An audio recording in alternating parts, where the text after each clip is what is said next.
10 taong gulang na bata mula Tuguegarao City sasabak sa Karate Championship sa Thailand.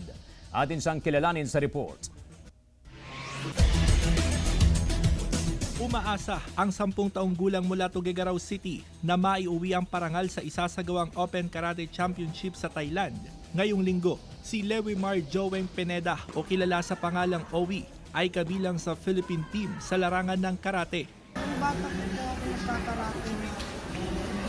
Sobrang gusto ko na po magkarate since nung bata po. We're very lucky sa province po natin dito sa Cagayan. Kami po yung isa sa mga grupo na papasama po for the national team. Puspusan daw ang kanilang ginawang ensayo upang mapaghandaan ng laban. Tiwala si Coach Rebolledo na kaya ng kanyang atleta na makisabay sa international competition. Para po ma-inspire po sila kayo. Turuan ko na po sila ng mga basic. Kahit hindi pa po sila nakagawa. Para pagpasok po nila ng karate, alam na po nila yung mga gagawin po nila. Ibinida nila ang kagandahan ng karate sa paghubog ng ugali at pakikipagkapwa-tao ng mga atleta.